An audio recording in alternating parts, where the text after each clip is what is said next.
प्रश्न नंबर 1 ની વાત કરીએ તો 5 પ્રશ્નો છે। પહેલા વિકલ્પો જોઈ લઈએ આપણે 5। તો પહેલો પ્રશ્ન છે પત્રમાં કશું ઉકેલાયું નહીં, કેમ ના ઉકેલાયું? તો અક્ષરો આછા હતા, અક્ષરો જે છે એ સારા અક્ષરથી લખેલા ના હતા, કે મેનેજર સાહેબને અંગ્રેજીમાં વાંચવામાં મુશ્કેલી પડતી। યોગ્ય જવાબ તમારે મારે કમેન્ટમાં કરવાનો છે, મારે જોવું છે કેટલા વિદ્યાર્થીને આવડે છે। બીજો પ્રશ્ન છે ગાંધીજી દરિયાદિલ હતા એટલે શું? તો એનો મતલબ શું આવશે? ગાંધીજી ઉદાર દિલવાળા હતા, બરાબર। તો આમાં ક જવાબ આવે। આગળ પ્રશ્ન છે ત્રીજા નંબરનો, ખરાબ અક્ષરો એ અધૂરી કેળવણીની નિશાની છે। તો લોખંડી પુરુષ સરદાર વલ્લભભાઈ પટેલ, આનો યોગ્ય આન્સર તમારે કમેન્ટ કરવાનું છે કે નેતાજી આવે, રાષ્ટ્રપતિ આવે કે લોખંડી પુરુષ આવે, ઓકે। ચોથો પ્રશ્ન છે કો અવધૂત જો ગિરનાર બેઠો છે, આ વાક્યમાં સોનો એટલે અર્થ શું થાય? સો એટલે શું? સુંદર, જેવો કે ઊંચો? તો આનો આન્સર મને કમેન્ટમાં ખાસ વિદ્યાર્થી મિત્રો તમે મને જણાવજો, મારે જોવું છે કેટલા વિદ્યાર્થીને આનો આન્સર ખબર છે। પ્રશ્ન નંબર 5, તમે તમારા મામાને પત્ર લખી રહ્યા છો તો તમે શું સંબોધન કરશો? તો આપણે ચિરંજીવી લખીએ? ના લખીએ। આદરણીય? ના લખીએ। પ્રિય લખી શકીએ, ઓકે। તો આપણે બ લખીશું, પ્રિય, ઓકે। હવે વિદ્યાર્થી મિત્રો આગળના જે વિકલ્પો છે બ નંબરના, એમાં પણ 5 વિકલ્પો છે, એ જોઈ લઈએ। પાદરડા ખેતરડા રે હીરા કેરા છલી વળ્યા રે લોલ, એનો મતલબ શું? ખેતરમાં પાંદડા ખરી ગયા છે, ઈશ્વરની કૃપાથી ચો તરફ હરિયાળી છવાઈ ગઈ છે, કે પાદર અને ખેતર પાણીથી? તો જવાબ શું આવશે? ઈશ્વરની કૃપાથી ચારે તરફ, ચો તરફ એટલે ચારે તરફ હરિયાળી છવાઈ ગઈ છે, તો બ જવાબ આવશે, બરાબર।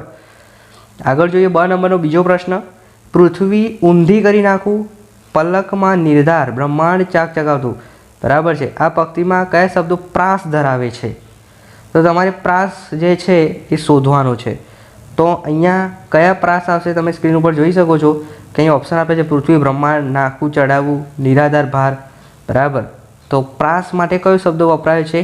ચડાવવું છે, બરાબર, નાખવું છે। ત્યારબાદ ત્રીજો પ્રશ્ન, કાવ્યમાં ગુજરાત મોરી મોરી રે શબ્દો વારંવાર વપરાય છે, આ શું બતાવે છે?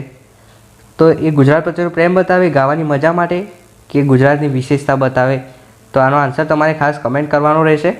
ચોથો પ્રશ્ન છે વૃથા ગુમાવે તોલ બહુ બોલીને દેડકા, આ પંક્તિમાં તોલ શબ્દનો અર્થ શું થાય? તો તોલ એટલે કિંમત, શું થશે? કિંમત, ઓકે। છેલ્લો પ્રશ્ન નંબર 5 છે, બરાબર, 5મો વિકલ્પ, પૃથ્વી સમૂહ નહીં બેસણું, આબ સમૂહ નહીં છત્ર, પ્રેમ ખાલી જગ્યા નહીં અધૂરી, તો આ જે અધૂરી ખાલી જગ્યા છે એ તમારે યોગ્ય શબ્દ વડે પૂરવાની છે। આનો જવાબ શું આવશે મને ખાસ કમેન્ટ કરજો, સમૂહ આવે, સમૂહ આવે કે સમી આવે। ત્યારબાદ પ્રશ્ન નંબર 2 જોઈ લઈએ। તો હું તમને કહું એ પ્રશ્નો ખાસ તૈયાર કરી દેજો, તો નોટમાં લખી રાખજો સાથે સાથે। સૌપ્રથમ 2 ગુણના પ્રશ્નો છે, બરાબર, ગમે તે 3 પ્રશ્નો લખવાના છે એટલે ટોટલ તમને 6 માર્ક્સ મળશે, બરાબર। 2 ગુણના 3 પ્રશ્નો લખવાના છે। પહેલો છે તમને કોઈ જાદુઈ પત્ર મળી જાય તો તમે શું કરશો? દાંડી શા માટે પ્રખ્યાત છે એ તમારે જણાવવાનું છે। તમારા મિત્રના અક્ષર સુધારવા માટે તમે કયા કયા સૂચનો એને આપશો? અને ચોથો પ્રશ્ન છે તમારી મમ્મી સાથેનો કોઈ એક તમારો યાદગાર પ્રસંગ જે છે એ તમારે જણાવવાનો છે। આગળ 4 ગુણનો પ્રશ્ન છે, 2 ગુણના પ્રશ્નો છે, બરાબર, 2 પ્રશ્નો છે એટલે ટોટલ 4 માર્ક્સનો પ્રશ્ન છે, 3માંથી કોઈ પણ 2 લખવાના છે। તો કાવ્ય પંક્તિ તમારે સમજાવવાની છે, બરાબર, તમારી રીતે। બીજું છે રામ, સીતા, રાવણ અને જનક, આ પાત્રમાંથી તમને કયું પાત્ર વધારે ગમે છે અને શા માટે તમારે જણાવવાનું છે।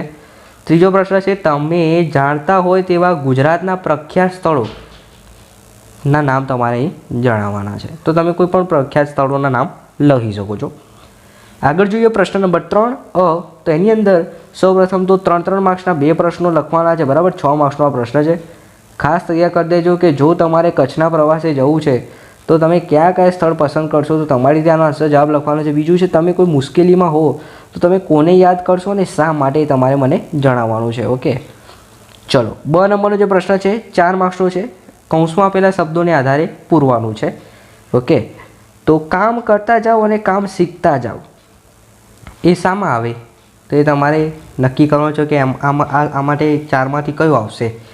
ત્યારબાદ બીજું છે માધવપુર, લોથલ, તીથલ સ્થળોનું વર્ણન વાંચવાની મજા આવી, તો આ કયા પાઠમાં આવે છે?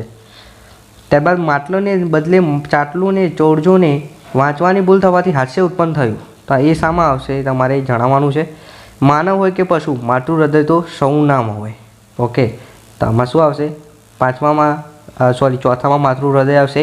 આ બાકીના 3ના આન્સર ખાસ મને કમેન્ટ કરજો, મારે જોવું છે કેટલા વિદ્યાર્થીઓને આ એકદમ સહેલા પ્રશ્નો આવડે છે કે નથી આવડતા, બરાબર, તો ખાસ કમેન્ટ કરજો। ત્યારબાદ પ્રશ્ન નંબર 4 તમે સ્ક્રીન ઉપર જોઈ શકો છો, અહીંયા તમને પુસ્તક મેળા વિશે માહિતી આપી છે, એના આધારે નીચે જે પ્રશ્નો આપ્યા છે વિદ્યાર્થી મિત્રો એ પ્રશ્નોના જવાબ લખવાના છે, બરાબર।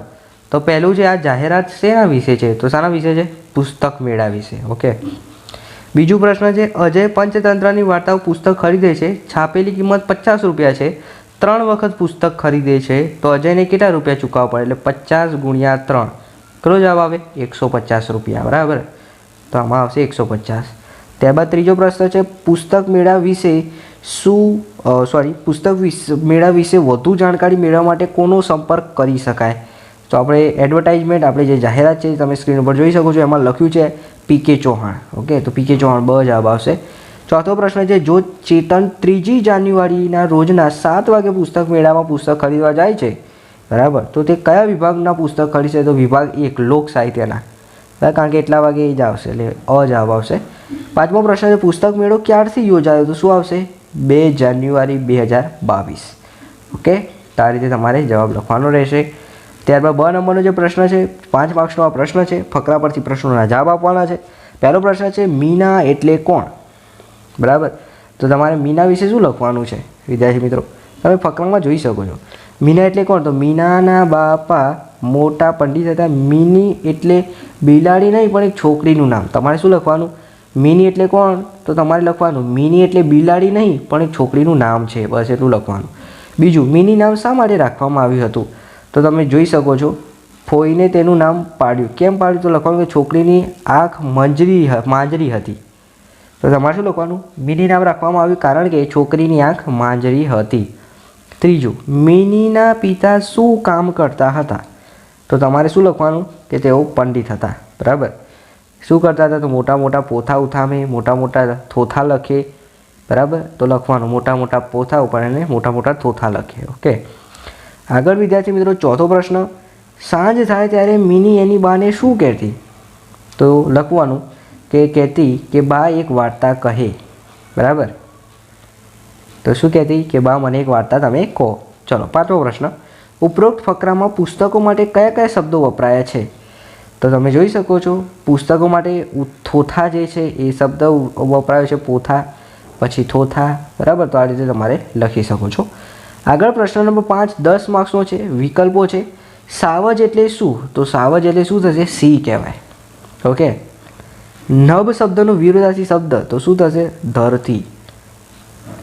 નીચેનામાંથી વાતોના વડા કરવાનો અર્થ શું થાય? તો મમ્મીએ મેહુલને નકામી વાતો કર્યા વગર લખવા માટે કહ્યું. બરાબર, તો આ જવાબ આવશે તમારો. આગળ ચોથો પ્રશ્ન, શબ્દકોશના સાચા ક્રમમાં ગોઠવવાનું છે. શબ્દકોશ ક્રમ કેવી રીતે ગોઠવવાનો? તો આપણે ક ખ ગ છે, બરાબર, કક્કાના આધારે ગોઠવવાનું હોય છે.